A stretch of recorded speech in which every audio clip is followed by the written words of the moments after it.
আউযু বিল্লাহি মিনাশ শাইতানির রাজিম।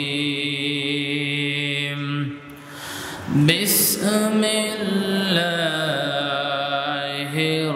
রাহমানির রাহিম।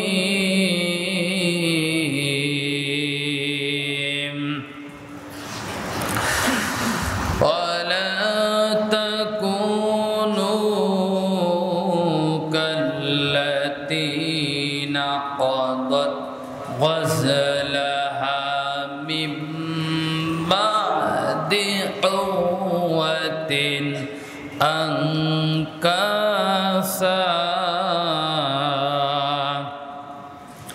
ইলা আখিরি আয়াত। আল্লাহ রাব্বুল আলামিন কোরআনে মাজিদ সূরাতুন নাহলের 92 নম্বর আয়াতের শুরুতে বর্ণনা করতেছেন, ওয়ালা তাকুনু কাল্লাতী নাকাদাত গযলাহা মিন বা'দি কুওয়াতিন আনকাসা। তোমরা সেই নারীর মতো হইও না যে তার পাকানো শক্ত রশিকে পুনরায় আবার খুলে ফেলে। শৃঙ্খলার জীবনের মধ্য থেকে বেরিয়ে উচ্ছৃঙ্খল জীবন গ্রহণ করা কখনোই কোনো মানুষের জন্য শুভ কল্যাণ বয়ে আনে না। যে রমজান আমাদের মাঝখানে এসেছিল তা আমরা অতিবাহিত করে ফেলেছি, আমাদের মাঝখান থেকে বিদায় নিয়ে চলে গেছে। রমজানের সিয়াম এটা আমাদের উপরে ফরজ ছিল। শুধু ফরজ সিয়ামের মধ্যেই আমাদের জীবনের আমলগুলো সীমাবদ্ধ না রাখা উচিত, কারণ ফরজ সিয়াম ছাড়াও আল্লাহর নবী আমাদের জন্য নফল সিয়ামের ব্যবস্থা করেছেন। কারণ সিয়াম একটা গুরুত্বপূর্ণ ইবাদত। নবীজি বলেছেন, আলাইকা বিসসাওম ফাইন্নাহু লা আদলা লাহু। তোমরা সিয়াম পালন করো, কারণ সিয়ামের মতন এরকম গুরুত্বপূর্ণ অন্য কোনো আমল আর নাই। আগামী বছর আবার সিয়াম পাবো কি পাবো না এই গ্যারান্টি আমরা কেউ দিতে পারি না। এর মধ্যে কত মানুষ আল্লাহর দরবারে ধরা পড়ে যাবে, আমরাও চলে যেতে পারি, আমরা এই গ্যারান্টি দিতে পারি না। আমি মাঝে মাঝে বলি, পৃথিবীতে আসার একটা সিরিয়াল আছে, কিন্তু যাওয়ার কোনো সিরিয়াল। আগে দাদা আসে, তারপরে পিতা আসে, তারপরে নাতি ছেলে আসে। সূত্রটা ঠিক এরকম। কিন্তু আমরা অনেক দাদাকে দেখেছি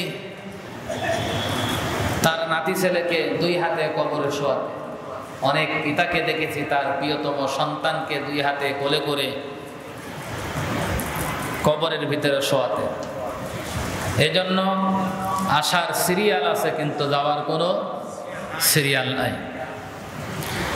আমরা যদি এর মধ্যে ধরা পড়ে যাই, আল্লাহর কাছে এতটুকু দোয়া করব, আনতা ওয়ালিয়্যি ফিদ দুনিয়া ওয়াল আখিরাহ।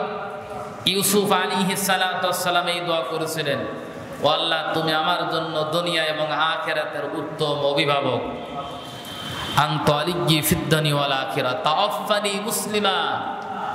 আর আমাকে মুসলিম অবস্থায় মৃত্যু দান করো। জোরে বলেন আমিন।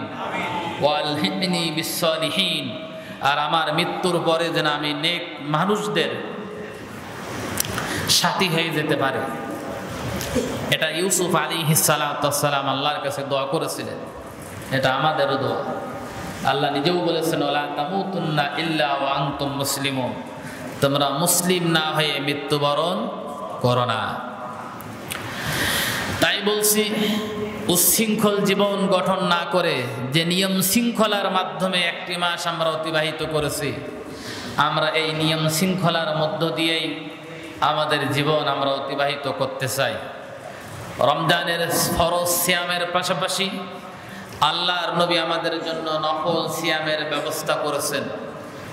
তার মধ্যে যে মাসে বর্তমান আমরা অবস্থান করলাম, শুরু করছি শাওয়াল মাস, এই শাওয়াল মাসে আমাদের জন্য স্পেশালি 6টা সিয়াম আছে। কয়টা? 6টা সিয়াম আছে। নবীজি বলেছেন মান সামা রমাদান সুম্মা আতবাউ সিত্তা মিন শাওয়াল। আমার উম্মতরা শোনো, রমজান মাসের পরে যে শাওয়াল মাস তোমরা পাবে, ওই শাওয়াল মাসে তোমাদের জন্য 6টা। আমাদের শরিয়াতে প্রথমে যেমন নামাজ 50 ওয়াক্ত ফরজ করা হয়েছিল, তা হাস করে করে আমাদের জন্য 5 ওয়াক্ত নামাজ কি করা হয়েছে? বরাদ্দ করা হয়েছে। এই শরিয়াতে আগে প্রথমে সিয়াম ফরজ করা হয়েছিল 6 মাস। কয় মাস? 6 মাস। আল্লাহর নবী উম্মতের কষ্ট হবে, আল্লাহ রাব্বুল আলামিনের কাছে বলে 1 মাস নির্ধারণ করেছিলেন। কিন্তু আল্লাহর কথার তো কোনো পরিবর্তন হয় না, হয়? মা ইউবাদদালুল কাউলু লাদাইয়া ওয়া মা আনা বিযাল্লামিল লিল আবিদ। আল্লাহ রাব্বুল আলামিন কোরআনে কারীমের মধ্যে বর্ণনা করেছেন, ও নবী, আমার কথার তো কোনো পরিবর্তন হয় না। আমি যেটা বলে ফেলি সেটা বলেই ফেলি, সেটাই আমার বান্দার জন্য নির্ধারণ। এজন্য আল্লাহর পক্ষ থেকে নবীজি শাওয়াল মাসে স্পেশালি 6টা সিয়াম দান করেছেন। কোনো ব্যক্তি যদি এই 6টা সিয়াম পালন করে, তাহলে সে যেন পুরো একটি বৎসরই, ওই 1 মাস সিয়াম পালন করলে 6 মাসের সিয়ামের সওয়াব হবে, আর এই 6টা সিয়াম পালন করলে পুরো 1 বৎসরই সিয়াম থাকার সওয়াব আল্লাহ তাআলা তার বান্দার আমলনামায় লিখে দেবেন। জোরে বলেন সুবহানাল্লাহ। এজন্য আমরা কষ্ট করে 1 মাস সিয়াম পালন করেছি। ওই সিয়ামের পাশাপাশি শাওয়াল মাসে আরো 6টি সিয়াম আছে, এগুলো পালন করার জন্য আমরা চেষ্টা করব ইনশাআল্লাহ। সিয়াম অত্যন্ত উপকারী একটি আমল দৈহিক গঠনের জন্য, নিজের শরীরের জন্য একটা উপকারী একটা আমল। এজন্য শরীরকে সুস্থ রাখার জন্য, সম্ভাব্য শরীরকে সুস্থ রাখার জন্য আমরা অনেক ধরনের সিয়াম পালন করতে পারি। যেমন সিয়াম আছে প্রতি মাসে আইয়ামে বীজের সিয়াম আছে, প্রতি মাসে আইয়ামে বীজের সিয়াম আছে। রাখতে হয় কখন? চন্দ্র মাসের 13, 14, 15 তারিখে। চন্দ্র মাসের 13, 14, 15 তারিখে এই সিয়ামটা রাখতে হয়, সেটাকে আইয়ামে বীজের সিয়াম বলা হয়। এছাড়াও নবীজি প্রতি সোম এবং বৃহস্পতিবারের দিন তিনি সিয়াম পালন করতেন, এটা হাদিসে আছে। প্রতি সোম এবং বৃহস্পতিবারের দিন তিনি সিয়াম পালন করতেন। যে ব্যক্তি যত সিয়াম বেশি পালন করে তার শরীর তত সুস্থ থাকবে। আবারও বলছি, যে ব্যক্তি এই আমলটা চালু রাখতে পারবে তার জীবদ্দশায়, তার শরীর তত সুস্থ থাকবে, কারণ সিয়াম মানুষের শরীরকে সুস্থ করে। এছাড়াও আছে আইয়ামে তাশরিকের 9টি সিয়াম। জিলহজ মাসের প্রথম 9 দিন সিয়াম রাখা, জিলহজ মাসের প্রথম 9 দিন সিয়াম রাখা আছে, এগুলো পালন করার জন্য চেষ্টা করবেন। আল্লাহ তাআলা আমাদের সবাইকে তৌফিক দান করুন, বলেন আমিন। এছাড়াও রমজান মাসে আমরা কিয়ামুল লাইল আদায় করেছি। কিয়ামুল লাইল মানে তারাবি। অনেকের ধারণা হচ্ছে তাহাজ্জুদ আর তারাবি এক জিনিস। আমি এইটাকে গ্রহণ করি না। তাহাজ্জুদ আর তারাবি এক জিনিস নয়। কোরআন এই কথা আল্লাহ তাআলা বর্ণনা করেছেন। অমিনাল লাইলি ফাতাহাজ্জাদ বিহি নাফিলাতাল লাকা আসা আইয়াবআসাকা রাব্বুকা মাকামান মাহমুদা। আল্লাহ এই আয়াতে কারিমার মধ্যে নবীজিকে বলেছেন, ও নবী, আপনি রাতের কিছু অংশে দাঁড়িয়ে তাহাজ্জুদ নামাজ আদায় করুন, এটা আপনার জন্য অতিরিক্ত মাকামান মাহমুদা। আর এটা যদি আপনি করেন, আপনাকে মাকামে মাহমুদা, প্রশংসিত স্থানে আপনাকে নিয়ে যাওয়া হবে। তাহাজ্জুদ নামাজের সঙ্গে সম্পর্ক যাদের বেশি, আল্লাহর সাথে তাদের সম্পর্ক কি বেশি। আমরা অনেকেই পারি না শারীরিকগত কারণে শেষ রাত্রে উঠে তাহাজ্জুদ নামাজ আদায় করতে। তাহাজ্জুদ নামাজ এই রাত্রেও আদায় করা যায়। কি অবস্থায়? ইশার সালাত আদায় করার পর আপনারা যখন ঘুমাতে যাবেন, ঘুমাতে যাওয়ার আগে ওযু করে 2-4 রাকাত নফল নামাজ পড়বেন, এরপরে ঘুমাতে যাবেন। অনেকের অভ্যাস নাই শেষ রাত্রে জাগ্রত হওয়া। আপনারা ইশার সালাতের পরে বেতের নামাজ পড়বেন না, না পড়ে ঘুমাতে যাওয়ার আগে ওযু করে 2-4 রাকাত সম্ভাব্য সালাত আদায় করুন এবং শেষে বেতের নামাজ পড়ে আল্লাহর কাছে সারাদিনকার জীবনের গুনার কথা স্মরণ করে আল্লাহ রাব্বুল আলামিনের কাছে, তার কাছে ক্ষমা চেয়ে নিজের জীবনের চাহিদার কথা উপস্থাপন করে এরপরে ঘুমাতে যান। এই অভ্যাসটা, এই আমলটা চালু রাখার জন্য চেষ্টা করুন, এটা আমাদের জন্য কল্যাণ হবে। এছাড়াও রমজান মাসে আমরা বিভিন্ন প্রকার দান সাদকা যাকাত দিয়েছি। এই দান সাদকা যাকাত এটা অব্যাহত রাখুন সারা বছর, কারণ দান সাদকার কারণে বালা মুসিবত দূর হয়। দান সাদকার কারণে কি হয়? বালা মুসিবত দূর হয়। এটা নবীজির হাদিসে আছে, যে বান্দা যে বেশি দান সাদকা করে আল্লাহ তাআলা তার এবং তার পরিবারের উপর থেকে বিভিন্ন ধরনের বালা মুসিবত আল্লাহ তাআলা দূর করে দেন। এজন্য দান সাদকার হাতটা প্রসারিত করেন, সবসময় চালু রাখার চেষ্টা রাখবেন। কোন মানুষ যদি আপনার কাছে চেয়ে বসে, ওয়া আম্মাস সাইলা ফালা তানহার, আল্লাহ বলেছেন কোন সাইলকে তোমরা ফেরত দিও না। এটা নবীজির অভ্যাস ছিল। নবীজির পকেটে যদি কিছু নাও থাকতো সাইলকে ধমক দিয়ে খেদাতেন না, বলতেন আমার কাছে এখন নাই, তুমি পরে এসো, ইনশাআল্লাহ আমি তোমাকে দেব।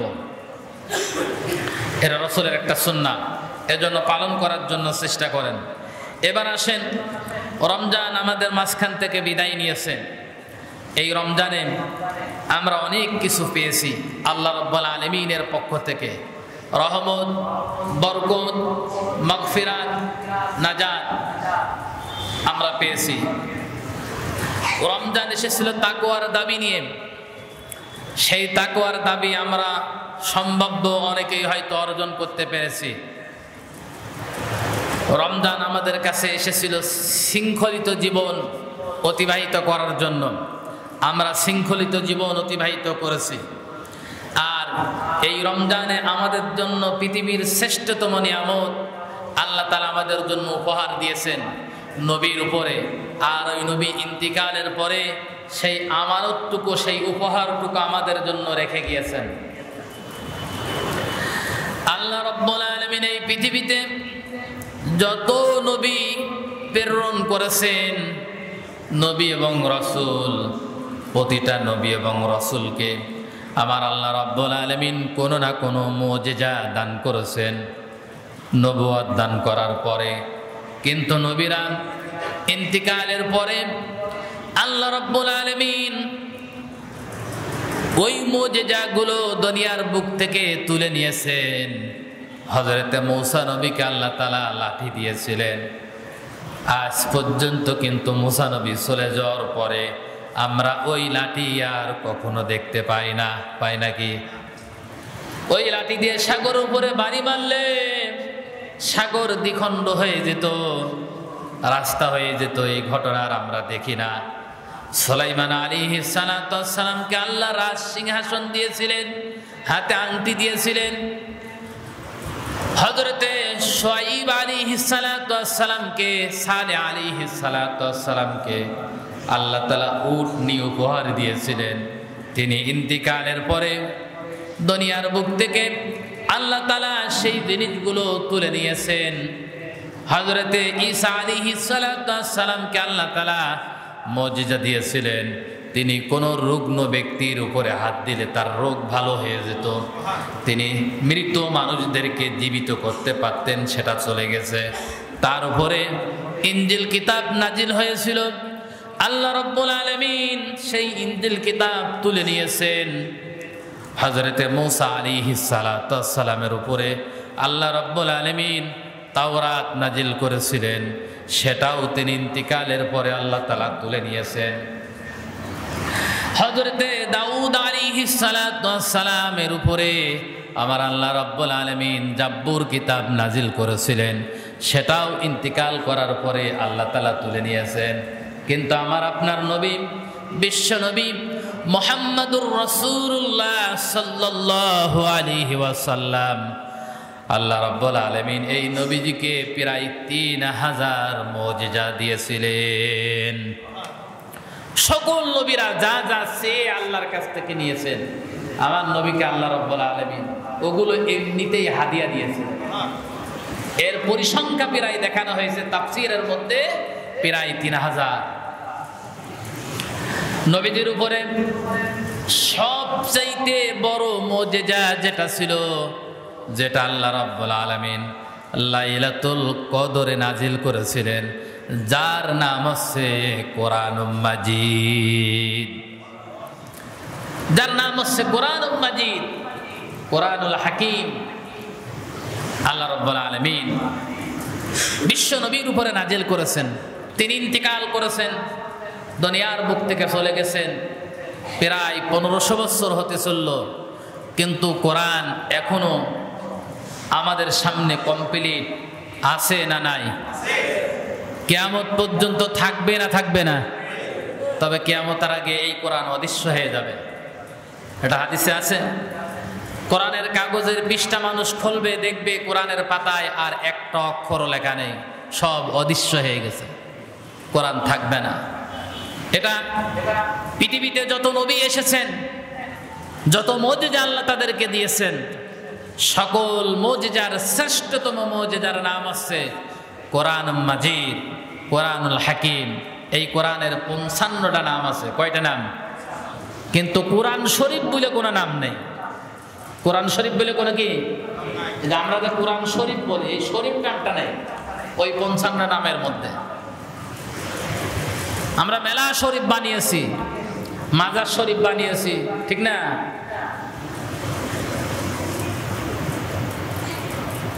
আমরা আল্লাহর দেওয়া নামগুলোকে ব্যবহার করতে জানি না, এটা আমাদের জন্য দুর্ভাগ্যের ব্যাপার। প্রিয় ভাইরা আমার, এই যে এত বড় নিয়ামত অন্য কোন জাতিকে আল্লাহ রাব্বুল আলামিন দেন নাই, আমাদেরকে দিয়েছেন। আমরা এই রমজান মাসে কোরআন পেয়েছি, এই কোরআন আমাদের কাছে আমানত, এই কোরআন আমাদের কাছে আমাদের রক্ষা কবচ, এই কোরআন আমাদের জীবনের পথ চলার একটা গাইড বুক।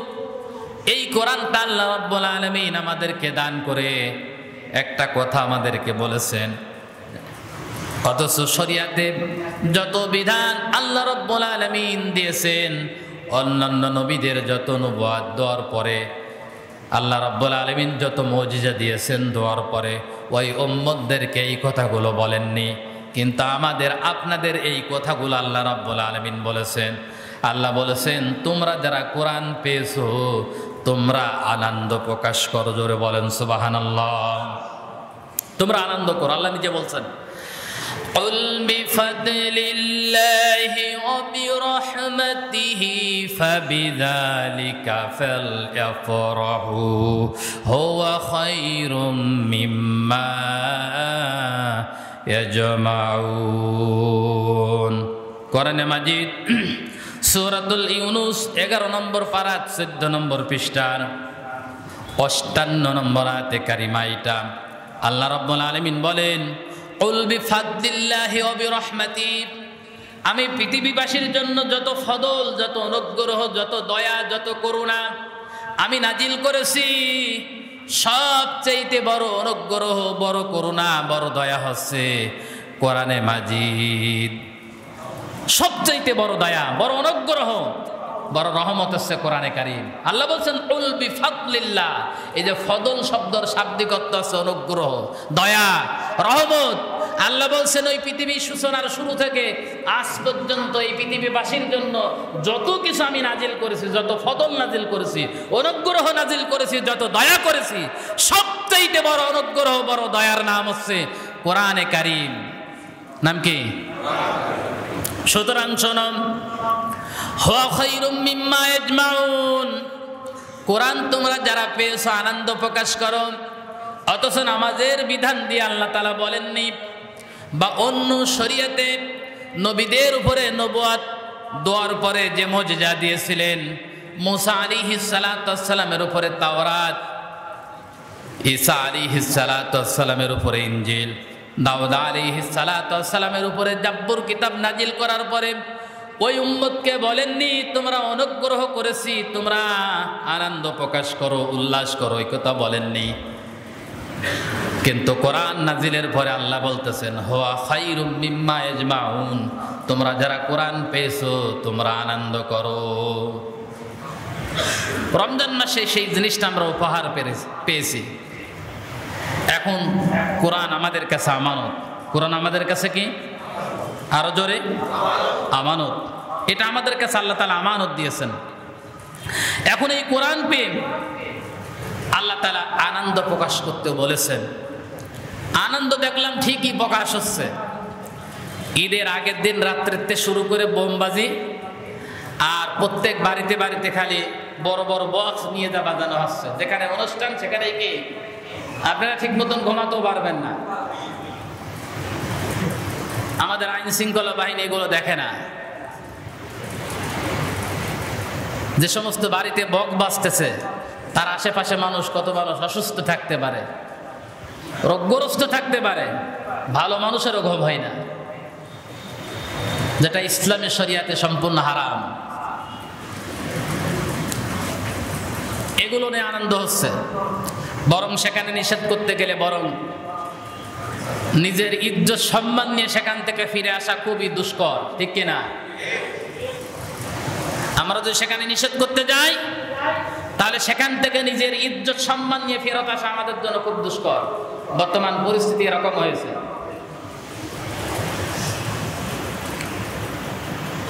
অথচ আল্লাহ রাব্বুল আলামিন যে কোরআন আমাদেরকে দিয়েছেন রমজান মাসে, এটা নেওয়ার পরে আনন্দ প্রকাশ করার কথা ছিল। এখন আনন্দ প্রকাশ করার অর্থ এই নয় যে মাথায় নিয়ে শুধু নাচবো, গলায় ঝুলিয়ে রাখবো, হাতে তাবিজ বানাবো, গলায় তাবিজ বানাবো। এটার জন্য কোরআন আসে নাই, এটাকে আনন্দ বলে না। আমার আল্লাহ রাব্বুল আলামিন অন্য আয়াতের সলিউশন দিয়েছেন, ইত্তাবি মা উহিয়া ইলাইকা মির রাব্বিক লা ইলাহা ইল্লাহু ওয়া আ'রিদ আনিল মুশরিকিন। আল্লাহ রাব্বুল আলামিন বলতেছেন ইত্তাবি, নবী আপনি অনুসরণ করুন, মা উহিয়া ইলাইকা মির রাব্বিক, যা আপনার রবের পক্ষ থেকে আপনার উপরে অবতীর্ণ হয়েছে। আর আমরা সবাই জানি আমার রবের পক্ষ থেকে নবীদের উপরে যেটা অবতীর্ণ হয়েছে, জোরে বলেন তার নাম কি? কোরআন। নাম কি? কোরআন। ও নবী ইত্তাবি, অনুসরণ করুন এইটাই, মা উহিয়া ইলাইকা মির রাব্বিক, যা আপনার রবের পক্ষ থেকে নাজিল করা হয়েছে আপনার উপরে। লা ইলাহা ইল্লাহু, তোমার রব ছাড়া, আল্লাহ রাব্বুল আলামিন ছাড়া কোনো ইলাহ নেই, কোনো আইনদাতা নেই, কোনো হুকুমকর্তা নেই, কোনো হুকুমদাতা নেই, কোনো বিধানদাতা নেই, কোনো রিজিকদাতা নেই। ওয়ারিদ আনিল মুশরিকিন, ও নবী আর আপনি মুশরিকদের অনুসরণ করবেন না। যারা আইন রচনা করে, আইন তৈরি করে, নিজেরা আইন রচনা করে, খবরদার আপনি তাদের অনুসরণ করবেন না। আল্লাহ রাব্বুল আলামিন আমাদেরকে নিষেধ করে দিয়েছেন, কিন্তু আমরা এই জিনিসগুলো বুঝতে পারি না। শোনো, কি কারণে অনুসরণ করবে কোরআনটাকে? কি কারণে অনুসরণ করবে? কি কারণে অনুসরণ করবে? আল্লাহ রাব্বুল আলামিন আমাদেরকে বর্ণনা করতেছেন, প্রতিটা মানুষ চায় তার সঠিক গন্তব্য স্থানে পৌঁছাতে সফলতা চায় না, চাই না? চাই না? আমরা যে পথেই চলি সবাই চাচ্ছে আমাদের গন্তব্য জান্নাত। এটাই তো চাচ্ছে নাকি? আমরা সবাই চাচ্ছে আমাদের গন্তব্য জান্নাত হোক। যে কারণে আল্লাহ রাব্বুল আলামিন আমাদের অনুসরণ করার কথা বললেন। আল্লাহ বলতেছেন, ইন্না হাযাল কুরআনা ইয়াহদি লিল্লাতী হিয়া আকওয়াম ওয়া ইউবাশশিরুল হিয়া ইন্না হাযাল কুরআনা ইয়াহদি লিল্লাতী হিয়া আকওয়ামু ওয়া ইউবাশশিরুল মুমিনিনাল্লাযীনা ইয়া'মালুনাস সালিহাত আন্না লাহুম আজরান কাবীরা। জোরে বলেন আল্লাহু আকবার। কোরআনে মাজিদ সূরাতুল বানি ইসরাঈলের 9 নম্বর আয়াতে এটা আল্লাহ বলছেন, শোনো, ইন্না হাযাল কুরআন, এটা একটা কোরআন যা আমি তোমাদের উপরে নাজিল করেছি, ইয়াহদি লিল্লাতী হিয়া আকওয়ামু, এর ক্ষমতা জানো, এর বৈশিষ্ট্য জানো, এর পাওয়ার জানো, এর এমন ক্ষমতা আছে। কোরআন যদি কোনো ব্যক্তি ধরে, কোরআন দিয়ে কোনো ব্যক্তি যদি চলে, কোরআন দিয়ে কোনো ব্যক্তি যদি বিচার করে, কোরআন দিয়ে কোনো ব্যক্তি যদি তার জীবন চালায়, সমাজ চালায়, রাষ্ট্র চালায়, এই কোরআনের এই সামরিক পাওয়ার আছে, ক্ষমতা আছে। কোরআন মানুষদেরকে সঠিক রাস্তায় পৌঁছাইতে পারে। জোরে বলেন সুবহানাল্লাহ। সঠিক রাস্তা পর্যন্ত নিয়ে যেতে পারে, হিদায়াত দিতে পারে এই কোরআন। এই কোরআনের এই ক্ষমতা আছে। পৃথিবীতে অন্য কোন কিতাব সম্পর্কে আল্লাহ কথা বলেননি। আল্লাহ কেবলমাত্র বলেছেন কোরআনের ব্যাপারে। এজন্য কোরআন শ্রেষ্ঠতম নিয়ামত। কোরআন বেশি বেশি করে পড়বেন। কোরআন আমরা পেয়েছি রমজান মাসে, সবচাইতে বড় উপহার এই উম্মতের জন্য কোরআন। এই যে কোরআনটা পাইলাম,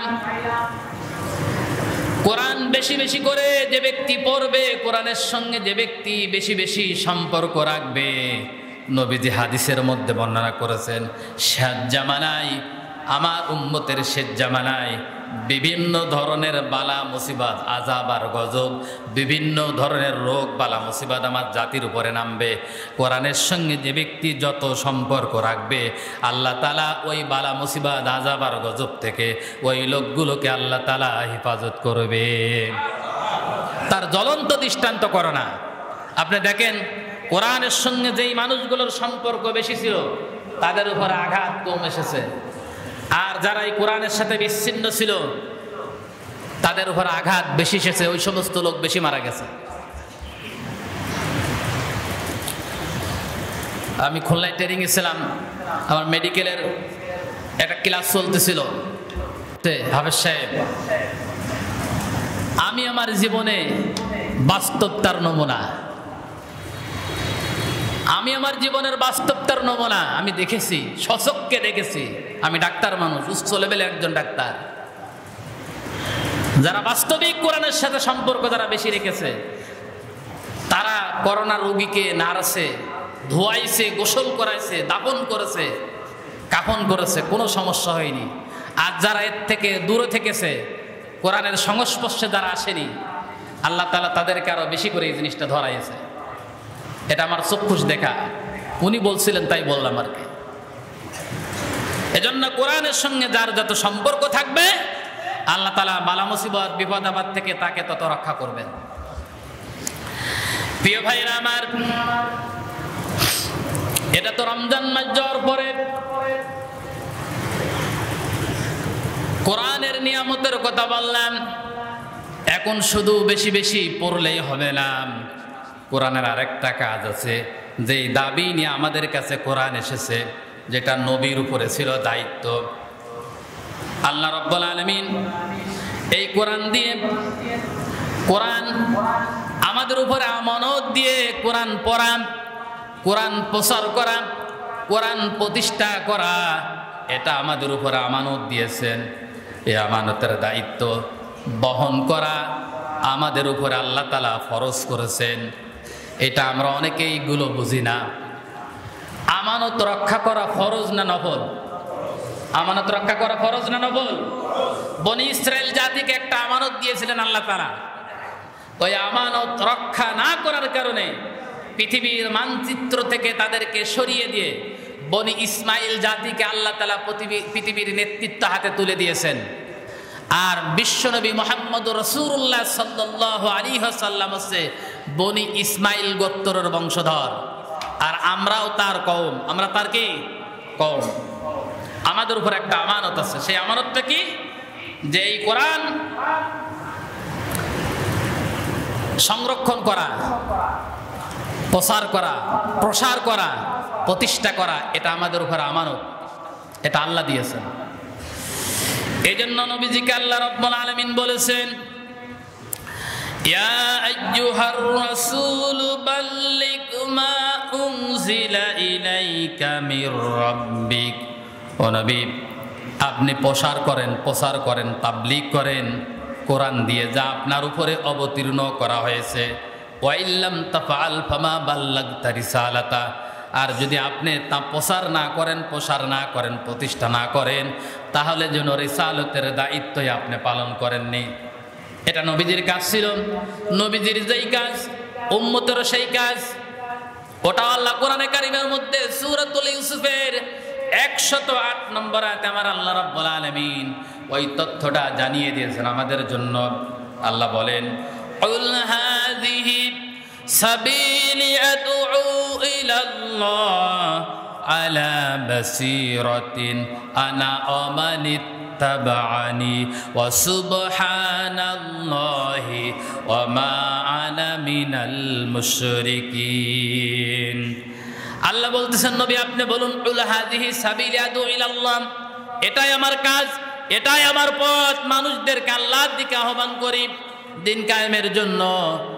শোনো, আলা বাসীরাতিন আনা ওয়া মান ইত্তাবা'আনি, আর তোমরা যারা আমার ইত্তেবা করবে, অনুসরণ করবে, নবী হিসাবে মেনে নেবে, তোমাদের ওই একই কাজ, নবীর যেই কাজ, নবীর উম্মতের জন্য সেই একই কাজ।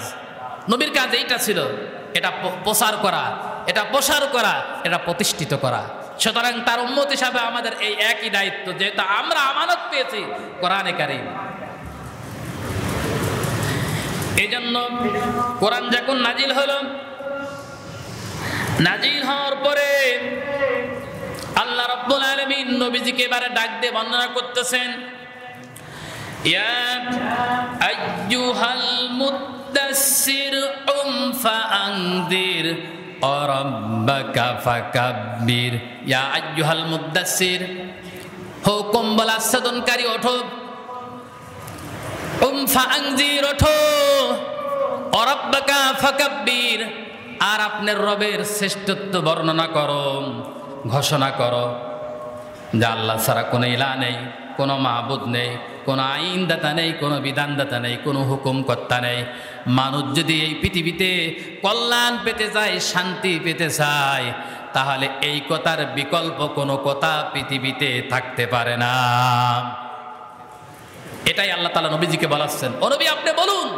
যখন নবীজি কম্বল মুড়ি দিয়ে ঘুমিয়ে আছে, এখন আপনার ঘুমানোর টাইম না, তাহলে এই কোরআনের যে আমানত আমাদের উপরে আসলো, আমাদের মাথার উপরে এখন আছে, আমরা কোরআন পালাম রমজান থেকে, এখন কি আমাদের ঘুমানোর টাইম আর আছে?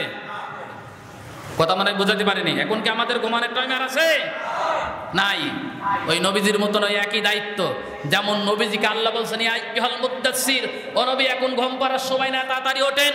কুম ফাআনদির, এই বিশ্ব মানবতা পথভ্রষ্টের দিকে এগিয়ে যাচ্ছে, তাদেরকে আপনি সতর্ক করুন। ওয়া রাব্বাকা ফাকাব্বির, আর আপনার রবের পবিত্রতা, আপনার রবের শ্রেষ্ঠত্ব ঘোষণা করুন যে আল্লাহ ছাড়া কোনো ইলাহ নেই, কোনো মাহবুদ নেই, কোনো আইনদাতা নেই, কোনো বিধানদাতা নেই, কোনো হুকুমকর্তা নেই, কেবলমাত্র আল্লাহই আছে। এই কথা আপনি মানুষকে যদি ওই পথভ্রষ্টতার থেকে বাঁচাতে চান, তাহলে জাতিকে এইভাবে সতর্ক করেন। এটা আমাদেরও দায়িত্ব। এই দায়িত্ব যদি আমরা বহন করি, তাহলে কিয়ামতের ময়দানে নবীর সুপারিশ আমাদের জন্য মঞ্জুর হবে। আর না হলে কিয়ামতের ময়দানে আল্লাহ রাব্বুল আলামিন এবং নবীজির মামলার আসামি হওয়া লাগবে। ওই কথাও আল্লাহ তাআলা কোরআনে বর্ণনা করেছেন। আল্লাহ যে আমাদের বিরুদ্ধে মামলা করবেন, আল্লাহ যে নিজে মামলার বাদী হবেন, ওই কথাটা কোরআনে কারীম সূরাতুজ যুখরুফের 44 নম্বর আয়াতে আল্লাহ তাআলা বর্ণনা করেছেন, ওয়া ইন্নাহু লাযিকরুল লাকা ওয়া লিকাওমিকা ওয়া সাওফা তুসআলুন। ওয়া ইন্নাহু লাযিকরুল লাকা, এখানে জিকির শব্দের শাব্দিক অর্থ আছে কোরআন। জিকির মানে কি? কোরআন। ওই যে বলেছি না, কোরআনের 55টা নাম আছে, ওই 55টা নামের একটা নাম আছে জিকির, মানে কি? কোরআন শরীফ। এখানে জিকির মানে হচ্ছে কোরআন। আমার আল্লাহ বলতেছেন, ওয়া ইন্নাহু লাযিকরুল লাকা ওয়া লিকাওমিকা, ও নবী যে জিকির আমি আপনার কওমের জন্য রাখলাম কিয়ামত পর্যন্ত। অন্যান্য নবীদের সমস্ত নবুয়াত, অন্যান্য নবীদের সমস্ত মুজিজা আল্লাহ তাআলা ইন্তিকালের পরে তুলে নেছেন, কিন্তু আমার নবীর শ্রেষ্ঠতম মুজিজা তার ইন্তিকালের পরে আল্লাহ তাআলা তুলে নেননি, এখন আমাদের কাছে আমানত রেখেছেন। তাই আল্লাহ বলছেন, ইন্নাহু লাযিকরুল লাকা, ও নবী আপনার যে কওমের উপরে আপনার উম্মতের উপর যে জিকির আমি নাজিল করেছি এই জিকির সম্পর্কে কিয়ামতের ময়দানে আমি জবাবদিহিতা নেব তাদের কাছ থেকে। ওয়া ইন্নাহু লাযিকরুল লাকা ওয়া লিকাওমিকা ওয়া সাউফা তুসআলুন। এই জিকিরের সঙ্গে তারা কি আচরণ করেছে, কি ব্যবহার করেছে, কিয়ামতের ময়দানে আমি প্রত্যেকটি লোকের কাছ থেকে এর কৈফিয়ত যাব। তাহলে এই জিকির, এই কোরআন আমাদের কাছে আমানত। এখন এই আমানত আমাদের কাছে খিয়ানত হয়ে আছে। কিরকম খেয়ানত হয়ে আছে তার দৃষ্টান্ত সূরাতুল ফুরকানের 30 নম্বর আয়াতে আল্লাহ তাআলা বর্ণনা করেছেন। রসুল বলবেন, ইয়া রব, হে আমার রব, ইন্না কওমি ইত্তাখাযু হাযাল কুরআন, আমি আমার কওমের কাছে কোরআন রেখে এসেছিলাম। আল্লাহ রসুল ইন্তিকালের মুহূর্তে কোরআন নিয়ে গেছে না রেখে গেছে? রেখে গেছে। আল্লাহ এই কথা বলছেন সূরাতুল ফুরকানের 30 নম্বর আয়াত। তোমার রসুল বলবেন, আল্লাহর রসুল, তোমাদের রসুল বলবেন কিয়ামতের ময়দানে, ইয়া রব, হে আমার রব, ইন্না কওমি ইত্তাখাযু হাযাল কুরআন, আমি আমার কওমের কাছে কোরআন রেখে এসেছিলাম। কানা মাহজুরা, মাহজুরা শব্দের বাংলা প্রতিশব্দ হচ্ছে পিছনে ফেলে রাখা। কোরআন কি এখন সামনে আছে না পিছনে আছে? কোন জায়গায় আছে? পিছনে আছে না? কথা মানে বুঝাতে পারেনি। মাহজুরা শব্দের বাংলা প্রতিশব্দ হচ্ছে পিছনে রাখা। কোরআন যদি মানুষের কাছে, আমাদের কাছে সামনে থাকতো তাহলে এই 50 বছরের ব্যবধানে কোরআন এই দেশের জন্য সংবিধান হয়ে যেত। কোরআন কি সংবিধান এই দেশের জন্য? এজন্য কোরআন পিছনে আছে। এটা আপনাদের আমানত। এখন সেই আমানতের সাথে আপনারা কি ব্যবহার করবেন দায়িত্ব আপনাদের উপর, আমাদের উপর নয়। আমি আমার কথাগুলো, হক কথাগুলো আপনাদের সামনে পৌঁছে দিয়েছি। এই কোরআনের সাথে কি ব্যবহার করবেন এই ব্যবহারের দায়িত্ব আপনাদের। কিয়ামতে আল্লাহর কাঠগড়ার আসামি না হতে চালে, রসুলের মামলার আসামি না হতে চালে কোরআনের আমানত সঠিকভাবে ব্যবহার করার জন্য চেষ্টা করেন, না হলে কিয়ামতে ধরা পড়ে যাবেন। আল্লাহ তাআলা আমাদের সবাইকে বুঝ দান করুন, জোরে বলেন আমিন। যারা কাবলা